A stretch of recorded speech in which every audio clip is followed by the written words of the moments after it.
information on author tours around the country. You can also find a listing of jobs available at HarperCollins. The address on the internet is www.harpercollins.com/. About Books airs every Saturday and Sunday on C-SPAN 2. Saturdays beginning at 8 p.m. Eastern and Pacific Time, Sunday nights at 9 Eastern and Pacific. This Sunday, retiring Senator William Cohen of Maine talks about how he fits writing into his busy life and reads some of his poetry. You'll also meet journalist and author Gene Lyons, whose new book is titled Fools for Scandal: How the Media Invented Whitewater. Next Saturday, part 2 of Goucher College's conference on creative nonfiction. Editors at several New York publishing houses give advice to authors on getting published. Also, Robert Mary talks about his biography of journalists Joseph and Stuart Alsop. The book is called Taking on the World. And former FBI agent James Hosty reads from his book Assignment Oswald to an audience in Florida. He was assigned to investigate Lee Harvey Oswald following President Kennedy's assassination. Next Sunday, Roy Beck and his new book, The Case Against Immigration. And Evan Morris shows how to find information about books on the World Wide Web. He's author of The Book Lover's Guide to the Internet. About Books on C-SPAN 2, Saturdays at 8 Eastern and Pacific Time, and Sundays at 9. Author William Lutz discusses his new book, The New Doublespeak: Why No One Knows What Anyone's Saying Anymore. William Lutz is a professor of English at Rutgers University in New Jersey. His previous books include The Cambridge Thesaurus of American English. He spoke at Borders Books and Music in Chicago.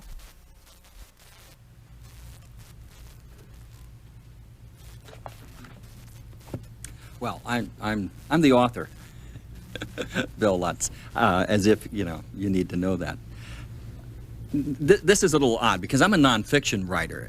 Normally readings are for fiction writers. My wife is a novelist, so because fiction has plot, character, and all that good stuff, and fiction writers get to read great excerpts from their novels, bring characters to life, give a sort of dramatic reading. And when you're a nonfiction writer, you don't have any of that stuff. And often you don't really do a reading, but the two things about my book, the first is a good friend of mine gave it what I thought was the highest compliment you can give this kind of a book. He said it's the perfect bathroom book. And secondly, that's a nice way of saying it's very episodic because it does have bits and pieces in there. But for that reason, I do have a couple brief things that I could read that have a story feel. That is, I wrote them as kind of stories, give a little bit of drama. And so I'll read just briefly 2 sections and see what you think. This one is a section on fresh chickens. When is a chicken a fresh chicken? As opposed to when is a chicken a frozen chicken? Give you some idea of what you can do with words. The power to label can bring large financial rewards, as the continuing battle over fresh versus frozen chickens demonstrates. Now, to mere mortals such as us, there really isn't a problem here. We know when a chicken is frozen. It's one of those laws of physics that the freezing point for a chicken is 26 degrees Fahrenheit. We're not talking rocket science here. When I look in my freezer, I can spot a frozen chicken right away. But then, I don't work for the U.S. Department of Agriculture, where the laws of physics can be changed by government decree, or regulation, or doublespeak. When is a frozen chicken a fresh chicken? When it's a deep chilled chicken. For quite a few years, the U.S. Department of Agriculture has allowed poultry producers to label as fresh chickens that have been frozen hard enough to make pretty good bowling balls, frozen all the way down to 0 degrees Fahrenheit. Frank Perdue, let me pause for a second. Do we all know who Frank Perdue is? Is Frank in the area? Okay. See, when Frank first started out, he was only on the East Coast, and I would travel, far from the environs of the East Coast, like Detroit, and people would say, who's Frank Perdue? So I also like to point out that there are 2 things that I like about Frank Perdue, or that I think are significant. The first is that Frank Perdue will go down in the Advertising Hall of Fame because he invented the brand name chicken. Before Frank Perdue, a chicken was a chicken was a chicken. I mean, you went into the meat aisle and there were a lot of dead chickens there and you bought one. Now they all have brand names on them. And second, I always thought that it was interesting that Frank Perdue sold a product that looked pretty much like him. So, Frank Perdue, the poultry tycoon, even ran television commercials in which he used a competitor's fresh chicken to hammer a nail into a board. But such chickens are not frozen, says the USDA. They are merely deep chilled. And that included chickens that were frozen solid, then thawed, and sold as fresh. Since there is little or no market for poultry that cannot be labeled or marketed as fresh, according to the National Broiler Council, the Chicken Dealers Trade Association, the pressure is on to keep the label fresh on frozen chickens. After all, fresh chickens sell for as much as $2 a pound more than chickens labeled frozen. That works out to about $1 billion a year, moving from consumers' pockets to the pockets of those who sell frozen chickens under a government-approved fresh label. When the state of California decided that a frozen chicken is a frozen chicken, and it didn't care what the USDA and the poultry dealers said, the National Broiler Council sued in federal court and won because federal rules preempt state laws. We affirm this absurdity, wrote the court. Congress has given federal bureaucrats the power to order that frozen chickens be labeled fresh. But the fight against frozen fresh chickens continued until, in response to complaints that calling fresh a chicken that had once been a solid block of ice was just a little misleading, the folks at Agriculture decided to recommend a change in labels. They proposed that any chicken that has seen the low side of 26 degrees Fahrenheit should be labeled hard chilled. The poultry folks were not happy and mounted a big effort to get the USDA to change this radical labeling effort. While the poultry folks didn't win, they did get the USDA to change the proposed hard chilled label to previously frozen. But even this change was too much for the poultry people, so they went directly to the source of all linguistic wisdom, the United States Congress. Led by Virginia Senator John Warner, 19 senators from the poultry-producing states in the Southeast got Congress to decide on no change in the labeling of frozen chickens. So Congress, in its wisdom, rejected the proposed change and let stand the current regulation. So you can still drive nails or go bowling with an official fresh chicken. So the next time you go chicken shopping, think about that one. One of the things that I do in the book is, besides hit the obvious targets, the great one-liners, so to speak, is to look at the subtler forms of doublespeak that have a real impact upon our lives. And here's one from the state of Pennsylvania, which sort of got the attention of the folks in Pennsylvania. In the semantic environment of law, no can mean yes. At least that was the case in Pennsylvania not too long ago. After a woman brought rape charges against a man for forcing her to engage in sex with him, the charges were dropped when the prosecutor said the woman had protested only with words. The woman had said no and don't do that repeatedly. But she had not physically tried to protect herself. Under a ruling by the Pennsylvania Supreme Court, saying no is not enough to sustain a rape charge. So, in the state of Pennsylvania, no means yes in the language of sex. There is some evidence that this principle holds true in another activity in Pennsylvania. Pennsylvania Supreme Court Justice Nicholas Papadakos said he was offended that the word bribery was used to describe the cash gifts members of the Philadelphia Roofers Union delivered to various Philadelphia judges during the Christmas season. These gifts consisted of envelopes containing $300 to $500 in cash. Justice Papadakos insisted that the term gratuities be used instead. For those for whom $500 in cash is a gift, no can very easily mean yes. I'm sure that's what the judges said as the envelopes were handed to them. No, no, no, don't give that to me. And here's one that, let's move it up to the United States Supreme Court for those of you who are naive to believe in the power of voting. I'm sure that we all believe in the right to vote. Well, let me clarify this right according to the United States Supreme Court. You enter the voting booth all ready to exercise your rights as a citizen and cast your ballot for the candidate of your choice. Is there any activity more fundamental, more important to democracy?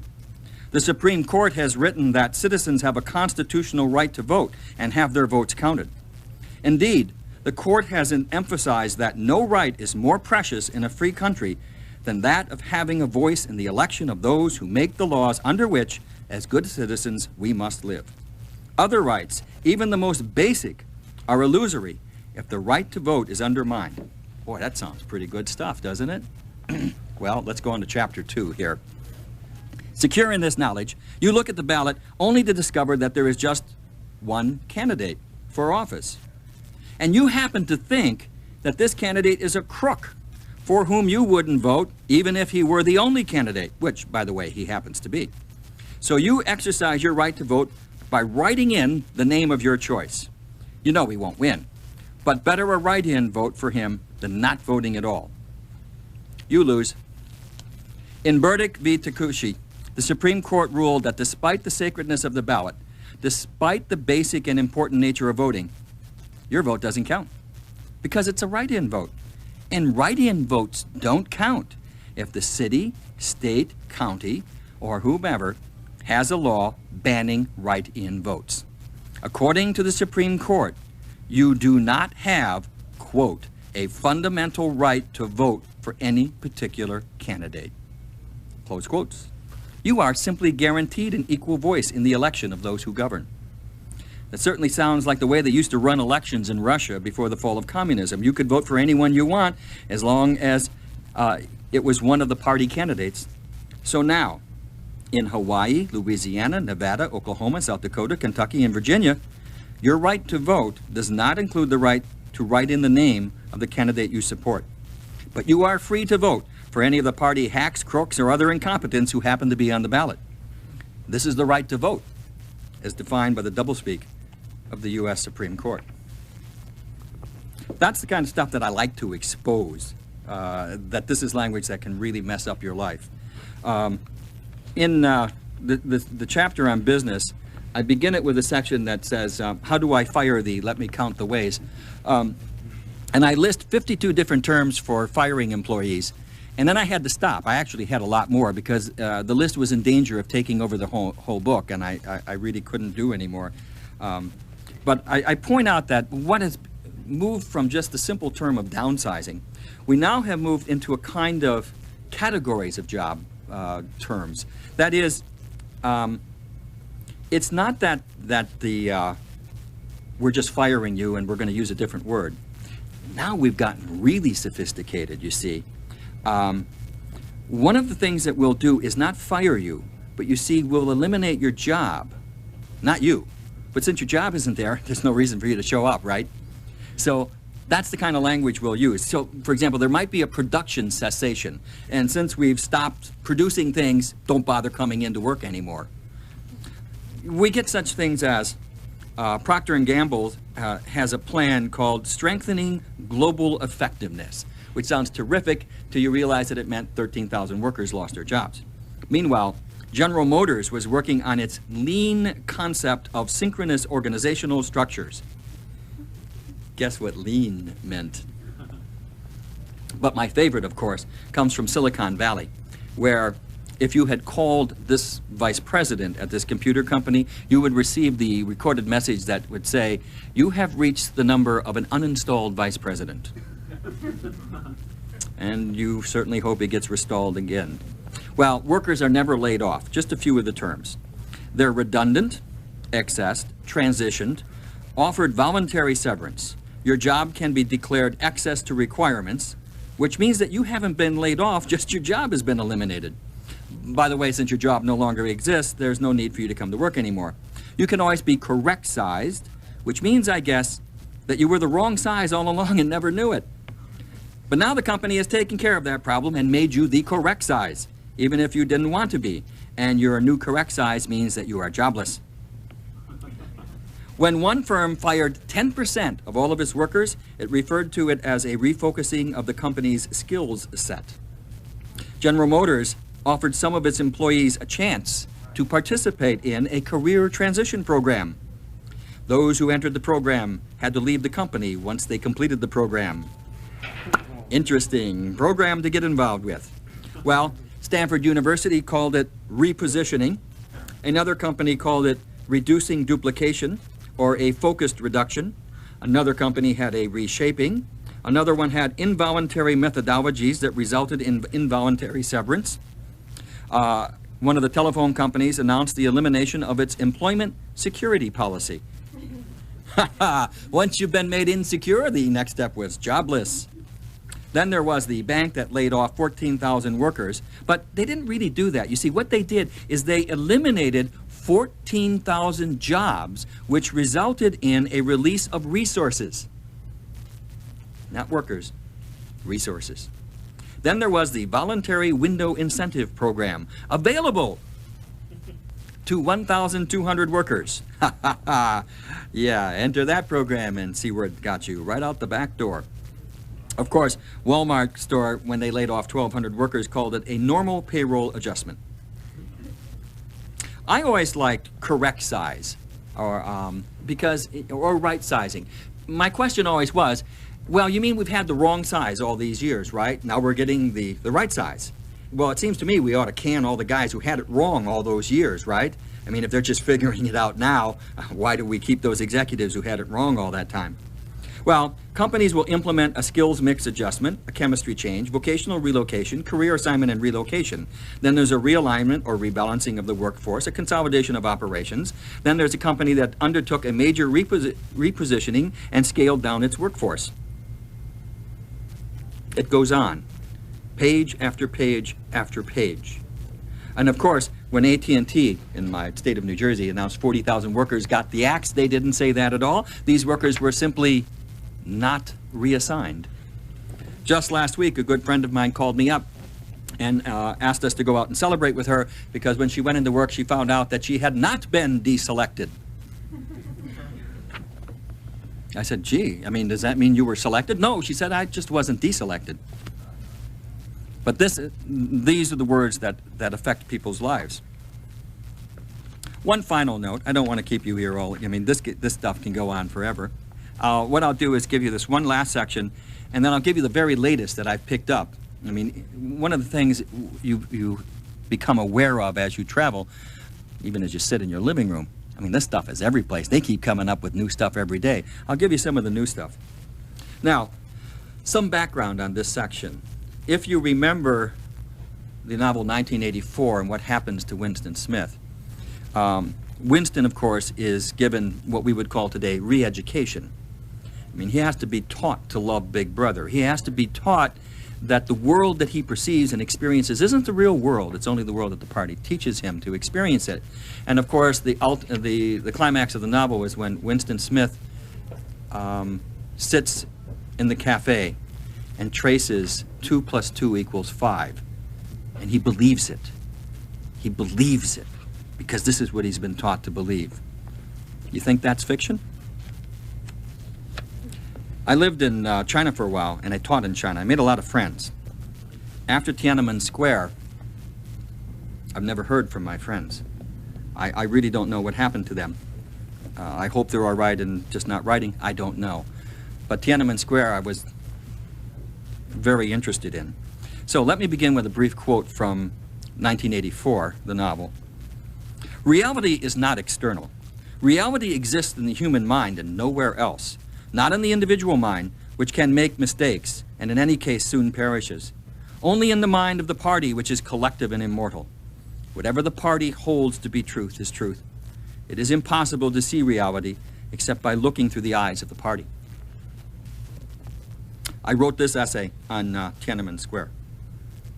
Thousands of troops did not attack the students in Tiananmen Square on June 4th, 1989. No students were shot, bayoneted, or crushed by tanks. No one died in Tiananmen Square. No one died in Tiananmen Square. No one died in Tiananmen Square. What really happened was the triumph of restraint and sacrifice by the brave troops who, as they approached the square, were viciously attacked by savage gangs of counter-revolutionary rioters armed, financed, and directed by overseas reactionary political forces. Despite all their attempts to subdue the rioters, the troops were forced to open fire. For as General Li Jian said, the fact is, the army was forced to use violence to enter the city. But even then, it never happened that soldiers fired directly at the people. Indeed, as the general so clearly pointed out, there was no such thing as bloodshed on Tiananmen Square. It is not from any instance from the soldiers directing their guns at the people. This incident never happened within the area of Beijing. Yes, it is true, the general also said. If we didn't use military force, we couldn't have cleared the square. But then, it never happened. No one died in Tiananmen Square. The testimony of your own eyes cannot and should not be believed. The extensive videotaped scenes of the violence and death in Tiananmen Square simply misled you from the truth. After all, as Jian Mu, the spokesperson for the government, made so clear, the development of modern technology can allow people to turn out even a longer film to distort the truth of the matter. No one died in Tiananmen Square. Nor can you believe rumor-mongering eyewitnesses such as Zhao Bin, who claimed tanks and armored personnel carriers rolled over students, squashing them into jam. The soldiers shot at them and hit them with clubs. When students fainted, the troops killed them. After they died, the troops fired one more bullet into them. They also used bayonets. But those who know better reported this spreader of lies to the authorities. After the police had talked with Zhao Bin, he confessed his lies on television. I never saw anything. I apologize for bringing great harm to the party and the country. He also admitted he was a counter-revolutionary. No one died in Tiananmen Square. So too did Comrade Zhou admit his error. The blood on his shirt was not that of people killed during the army's attack on the square. I was wrong, Zhou said.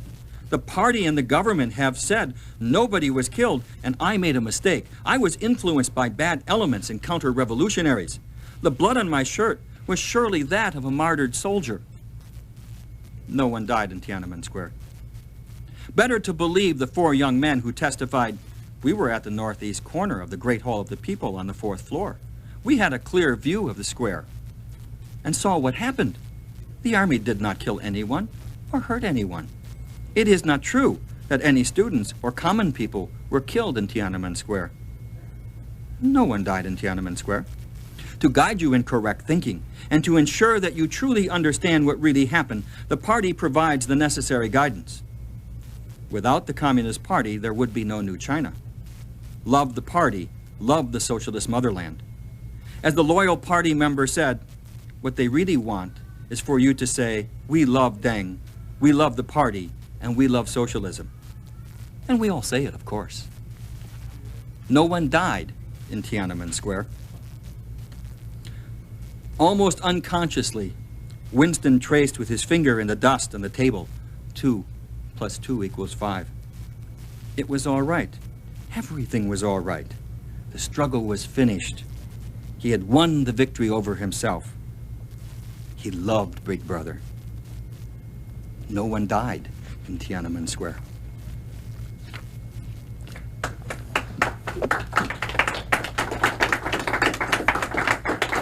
One final note on that. I'm sure you're familiar with the famous photograph that came out of that of the lone student standing in front of the line of tanks.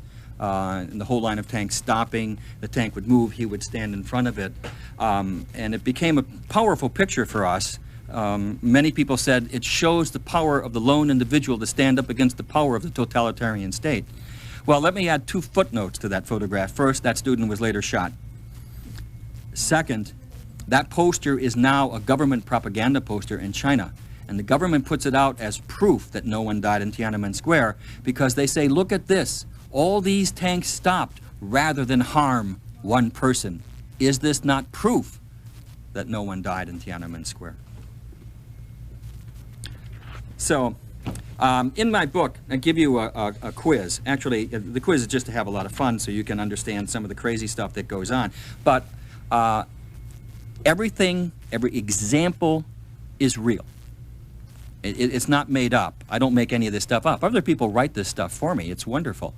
But I do very carefully document it. And it's all documented in there. If you want to read the footnotes in the back, you can track it all down, and I'll give you the sources. So when you read some of this outlandish stuff, and you say, they can't be serious. Well, they are. You're not a drunk or an alcoholic. You're a victim of a habitually detrimental lifestyle. A politician who lies and gets caught simply has a political credibility problem. Did you watch the Olympics? Well, NBC had a problem with the Olympics. You know, they shelled out all that money and they had to get big audiences. And they had a problem because the sexiest events were during the day. And so they wanted to tape them and show them at night. But you're not going to show a videotape of an event that's already over because people might not watch it. After all, you know who won, right? Where's the suspense? So they didn't show videotaped highlights. They had plausible live time. That was their official term for showing that. You don't lie. You suffer from a fictitious disorder syndrome. You're not a criminal. You have dysfunctional behavior. You're not crazy. It's mental activity at the margins. It's not a retirement home for the elderly. It's a senior congregate living community for the chronologically gifted. But this one I discovered buried in The Economist, and it's a very dry article on the latest results on the leading causes of death of adults in the United States. I mean, hey, is this sexy or what? It's for the year 1994 from the Center for Health Statistics. And I glanced at the list to see what I'm going to die from and found something very interesting on the 6th leading cause of death, which is listed as homicide and legal intervention. Guesses? What is legal intervention? What? Police brutality. Yeah, the cop shoots you when you're running away, and capital punishment. So don't think of it as capital punishment. Don't think of executing somebody. Hey, it's just legal intervention. That's all. Here's one from Japan that was a lot of fun. The Japanese right now are going through the annual reports of all their corporations, which is a big deal in Japan. And a corporation in Japan can legally, and they do, have this category of expenses in their accounting reports. And the expense is called unaccountable expenditures. Any guesses? Right. Bribes, political payoffs, political donations, and extortion payments to gangsters. That's all you have to do is put it under that category and everything is okay. So the doublespeak is all over the place. And what I'm trying to point out is that it affects your life. When the doctor in Philadelphia in a hospital during a routine examination pierced the colon of the patient, killed the guy, peritonitis. It was recorded as a diagnostic misadventure of a high magnitude.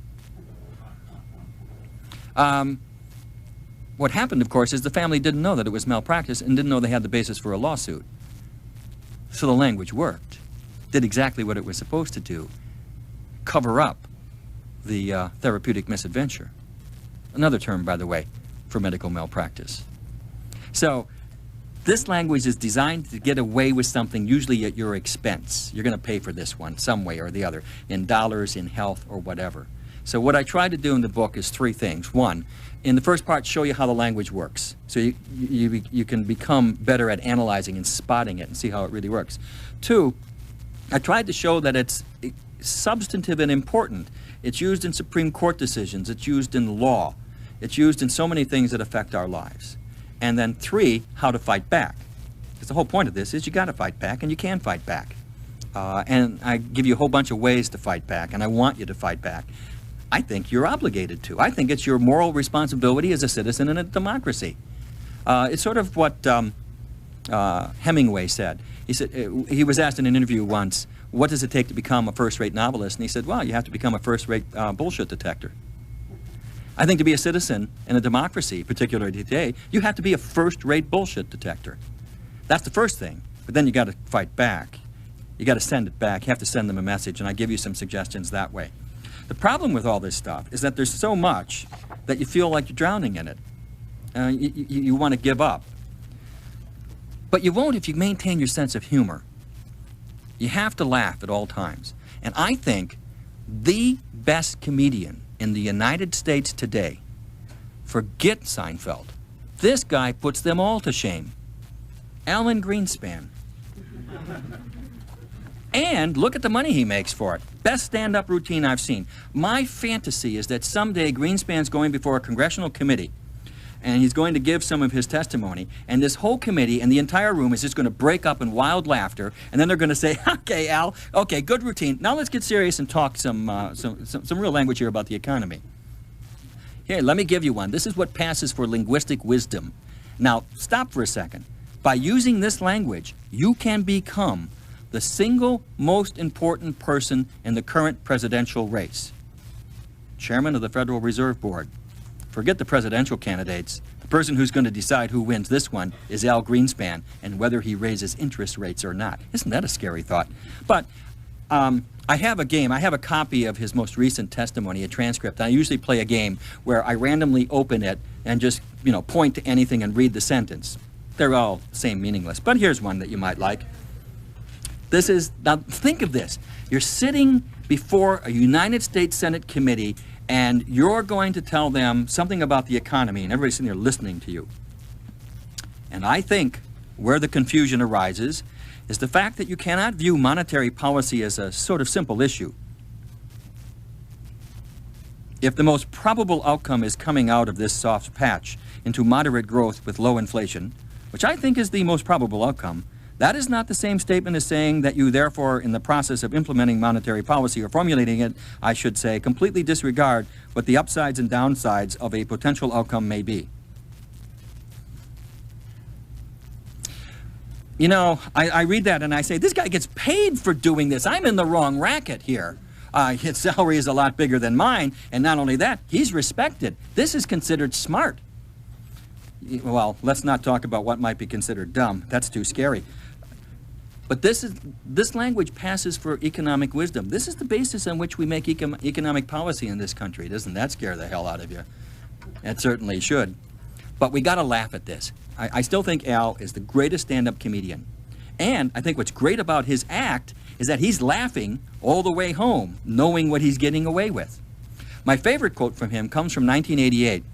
In a burst of honesty and clarity, he recovered from that very quickly, I might add. He said before a speech to the New York Economics Club, he prefaced his remarks by saying, "I guess I should caution you. If anything I say this evening seems to be particularly clear, you have probably misunderstood me." So I keep sending my application in as chairman of the Federal Reserve, but I never get a response. And hey, I can do that as good as anyone else. Well, there's lots of stuff. I'll finish with one horrible example that has moved into the language and scares me. No one seems to be getting upset about ethnic cleansing anymore. Even as they keep digging up all the pits, the mass graves of hundreds and thousands of people slaughtered, men, women, and children in Bosnia, all as a result of ethnic cleansing. I think we ought to have a little bit more moral outrage at that phrase than we have right now, and not become quite so deadened through doublespeak so that we just shrug our shoulders and move on. That, I think, is the worst thing we can do. Well, thank you. Now's the time to answer your questions and entertain your comments, and if anybody wants answers to the quiz. I almost published the quiz without the answers until my publisher pointed out that I would be the person that would have to field all the phone calls and answer all the letters, so I decided not to.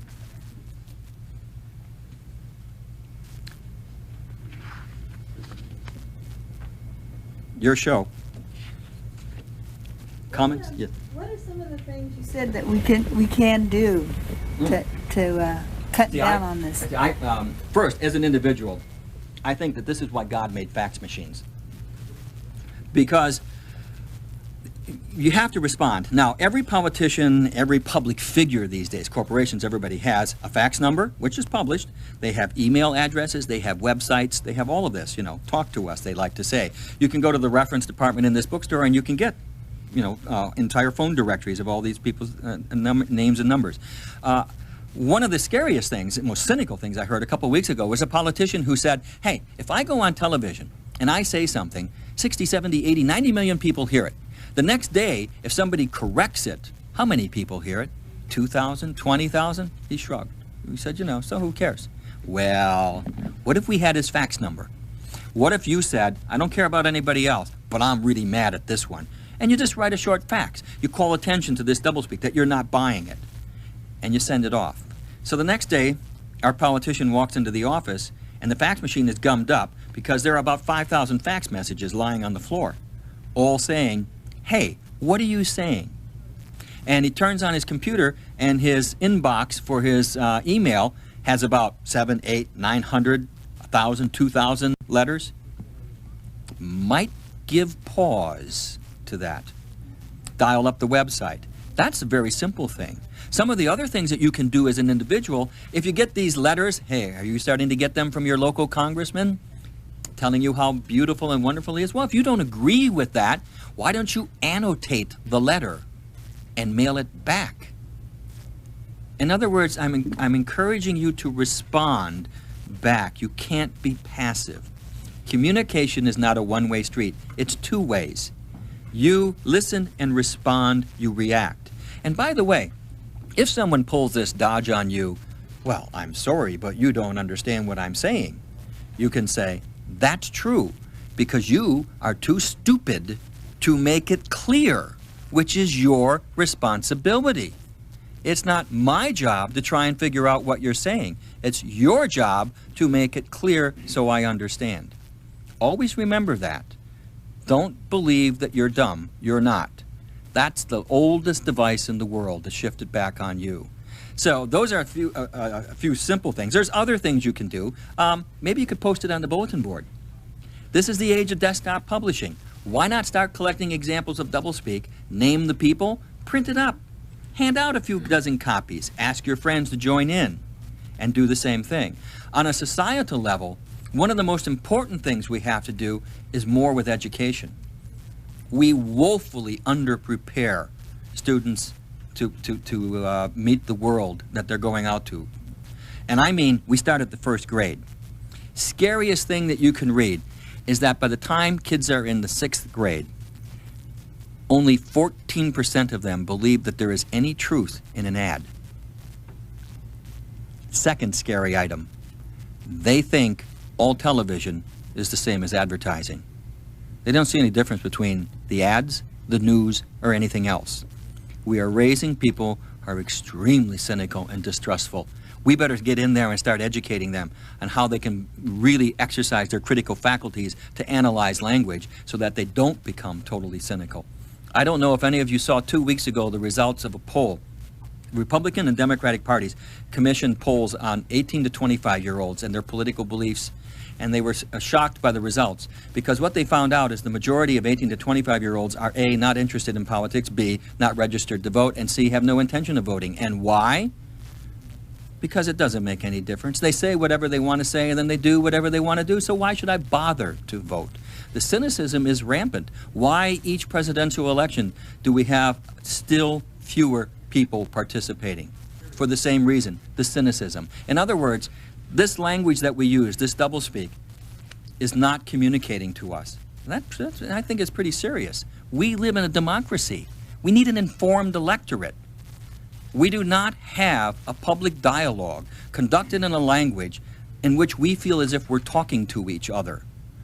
We feel that we're talking at each other. And look at the cynicism setting in already on the presidential campaign. Okay, for those of you who remember the great Criswell, who predicted, well, Criswell is going to predict. What words are you going to see in the coming election campaign? Values.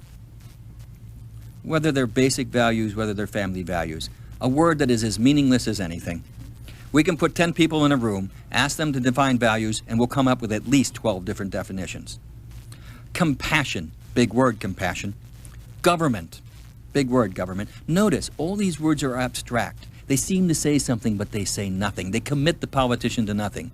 Well, I did my own little study. I went back through, if you believe in public opinion polls, And here's what I found out, that over the past 6 to 9 months, that various polls conducted by the Wall Street Journal, the CBS, you know, various people, and these are the polls that get buried in the papers and nobody really pays too much attention to. What are people concerned with as we move into this presidential election? Well, here are some of the things that people said are really bothering them that they think should be talked about in this election. 40 million Americans without health care coverage. The growing gap between the rich and the poor.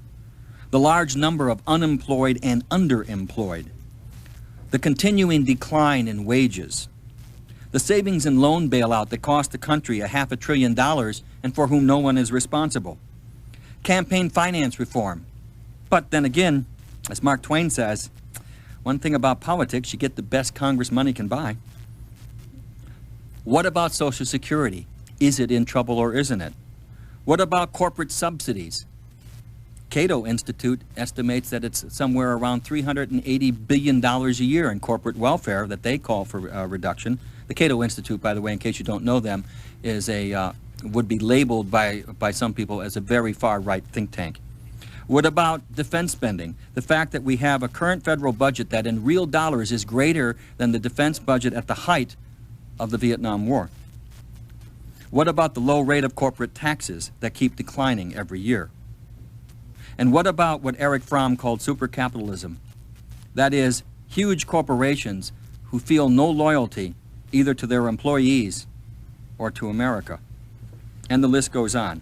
Well, if you look at the list of what's coming out of the two leading presidential candidates, here are some of the things that I've collected from them that they're talking about. They're both talking about compassion. Republican candidate talks about character, e.g. Whitewater, as opposed to the Democratic candidate who talks about age. Well, I'm not going to talk about the age of my opponent. Okay, so we're talking about age. The Democrats worry about corporate greed, the Republicans about union bosses. Both are concerned about family values, whatever those might be. Both are concerned about basic values, whatever those might be. Both are claiming credit for welfare reform, which is a real interesting definition of the word reform. The Republicans are concerned about government being too intrusive. The Democrats are concerned about a different kind of government.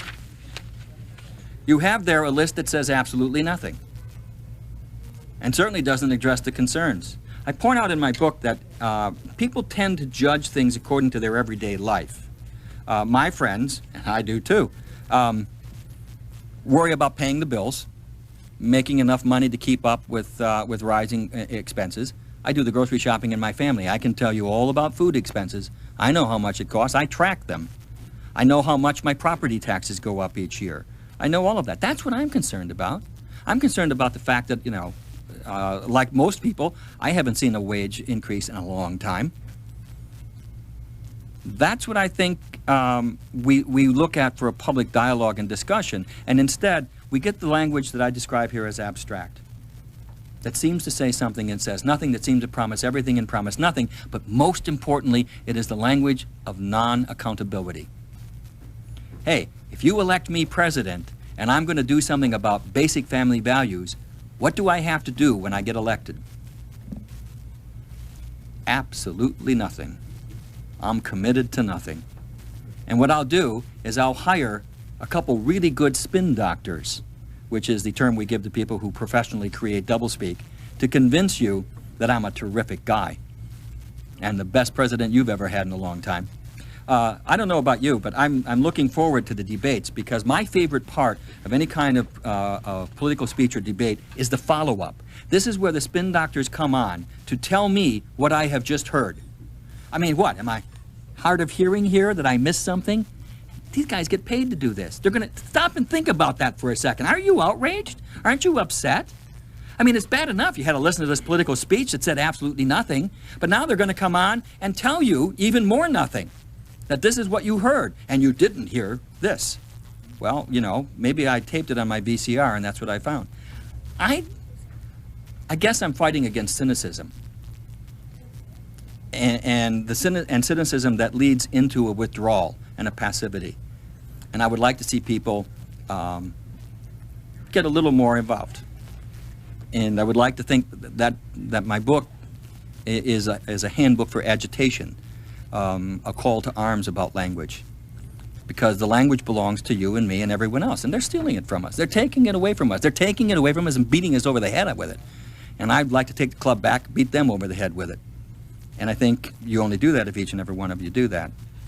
Besides that, you can have a hell of a lot of fun doing it. And it's really funny. Laugh. Did you ever see how pompous and serious these people are? People ought to laugh more. We ought to laugh at Alan Greenspan. We ought to laugh at some of these absurd, ridiculous statements that are said to us. It's an insult to our intelligence. It's so insulting that at times you can't get mad. All you can do is laugh. Laugh a lot. Just laugh. You know the old game where a group of you got together and you didn't let one person in on it, and every time you all looked at that person, you just laughed, and when the person said, "What's wrong?" you all said, "Nothing." And then you'd look at and laugh. Wouldn't that be great to do? Let's just pick one politician and do that. Wouldn't we make them paranoid? Wouldn't that be fun?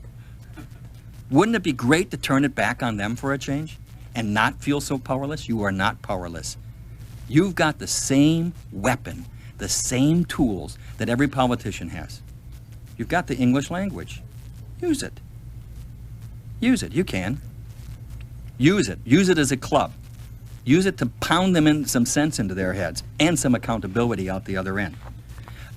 Any other questions, or do you want more outrageous examples? Yeah. Does it seem that doublespeak is a lot more prevalent in the English language? Is it something peculiar to the English language, or it's going to exist in just about any language? Exists in all languages. Doublespeak is inherent in any language because you can use any language this way. When I edited the quarterly review of doublespeak, I got examples from all over the world. I mean, you name the country, I got the examples. You know, you have the Japanese examples. A lot of great stuff in Japan, let me tell you. Really wonderful stuff. But you get it from every culture, every society, from France. Doesn't make any difference. In fact, The Economist recently ran an article on the doublespeak, current doublespeak used by the French government. So it's all over the place. Yes? Yeah, there's about class action lawsuits in the phrase, all others similarly situated.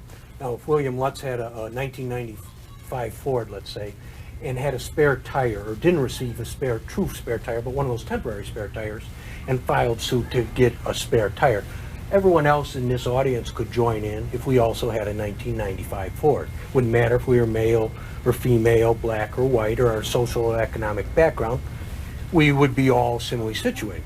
Well, we have a situation in Illinois where the state was sued by the ACLU on behalf of abused and neglected children, and the ACLU filed suit on behalf of mental patients in a separate lawsuit.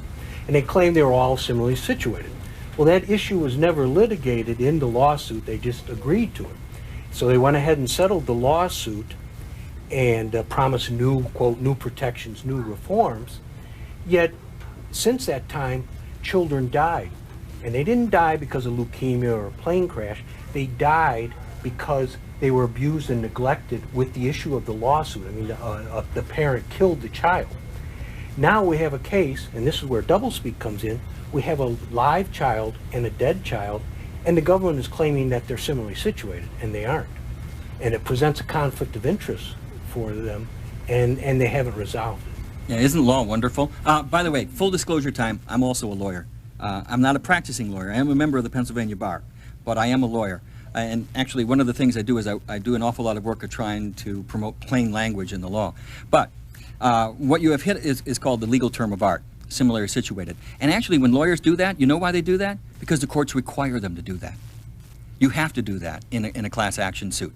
You have to say similarly situated. And isn't it wonderful that in the law, a dead child and a live child are the same? Scary stuff. No, of course they're not. I mean, well, you know, hey, I can do a lot of things in law, and if you read the chapter in law where things are really bizarre, hey, how about Justice William Rehnquist on the Supreme Court in a landmark case that denied women pregnancy benefits under health care?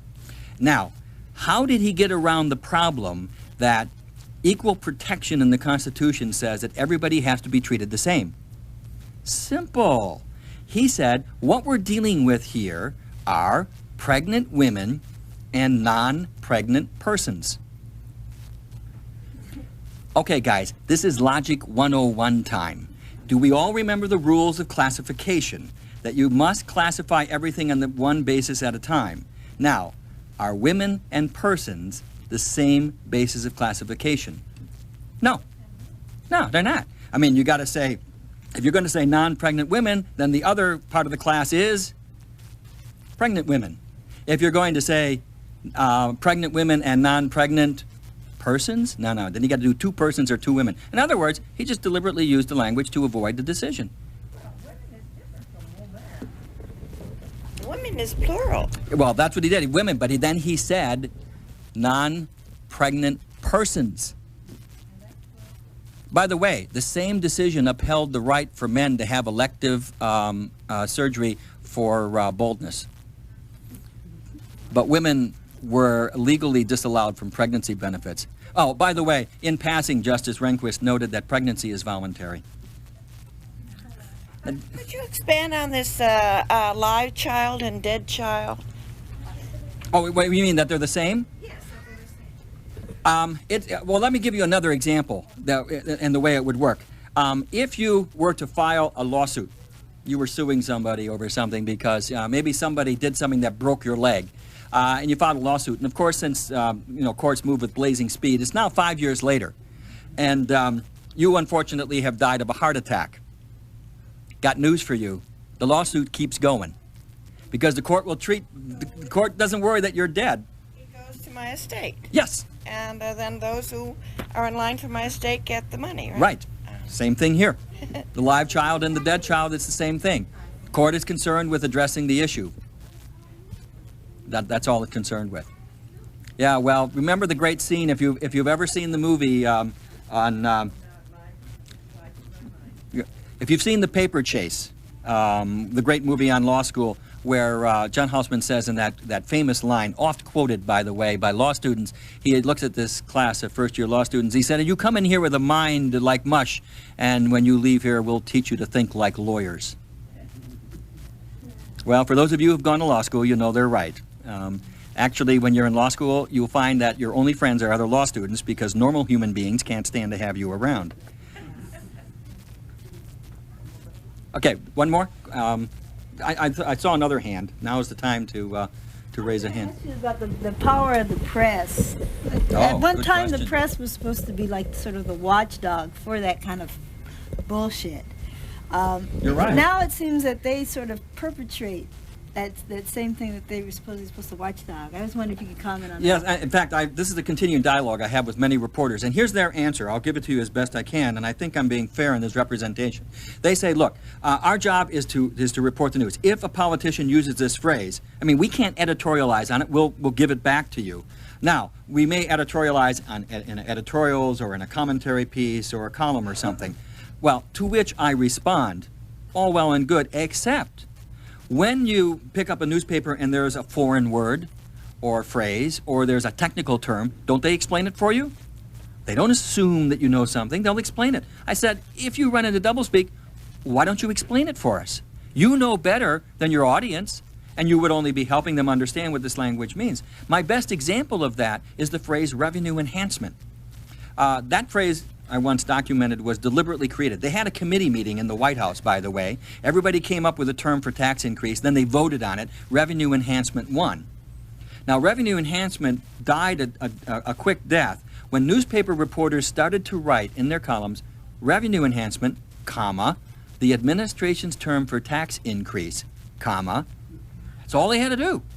And of course, they went on to receipt strengthening, and then it became user fees, and then the Clinton administration came up with wage-based premium. But hey, at least we killed one, right? But you got to keep after them. They'll keep producing it. But you're right. I think the press does have a responsibility, at least to point it out, because the reporters know it better than we.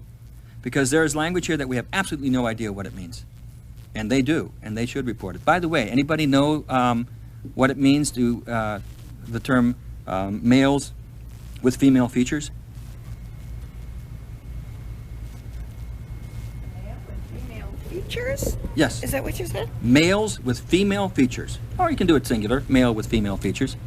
Official term used by the U.S. Army. During the Persian Gulf War, the government of Saudi Arabia, not exactly noted for its for championing women's rights, objected to the fact that large numbers of those foreign troops coming in were women in positions of authority and responsibility, something which they did not want in their society.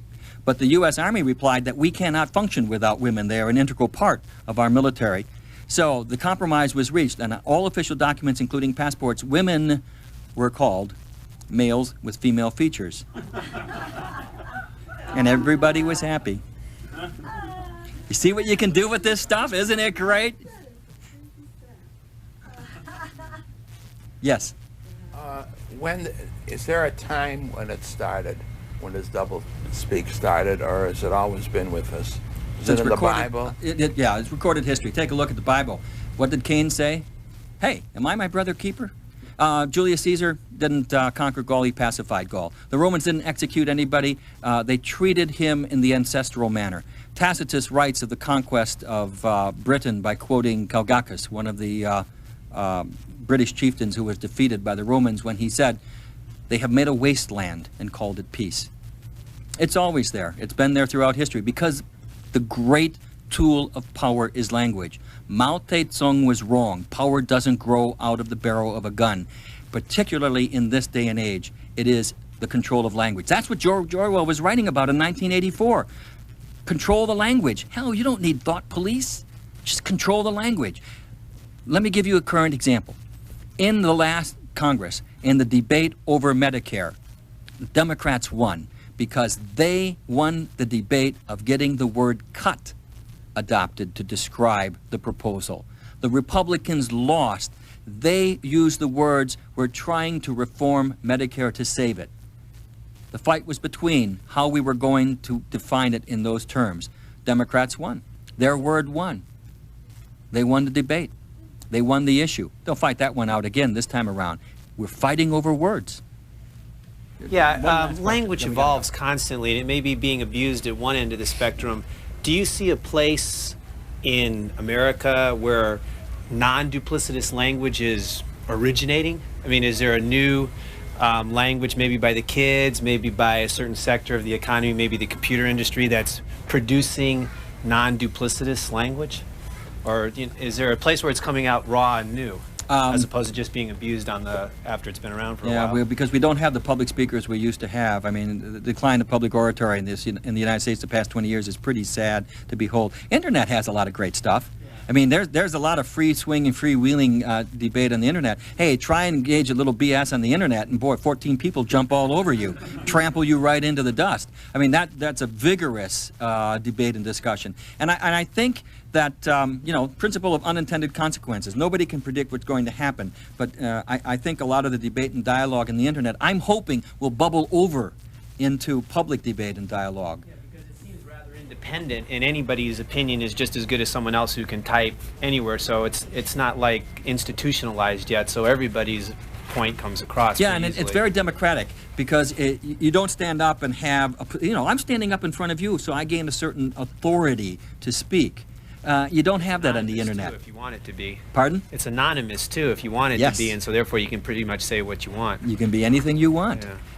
It's going to be interesting to track that, to see if that kind of vigorous use of language will spill over into public dialogue, or at least make us want to hear the same kind of language used in public debate and discussion, particularly in politics. Don't know. We'll just have to ride that one.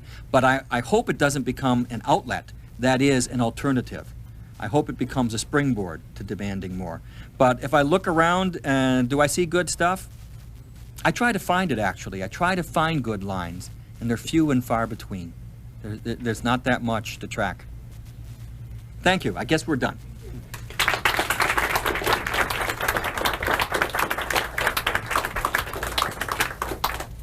And now I sign. If you want me to sign the book, glad to. I mean, you don't. You're not obligated.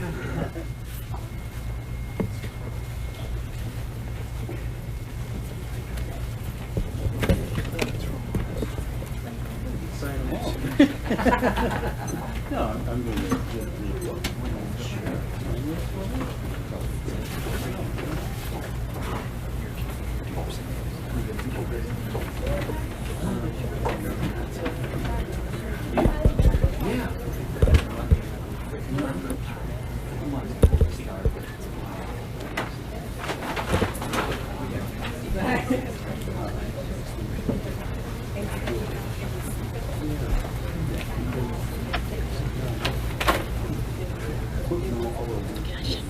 Yeah. Right now I'm too busy to, but I hope in the fall to be able to do it. About Books airs every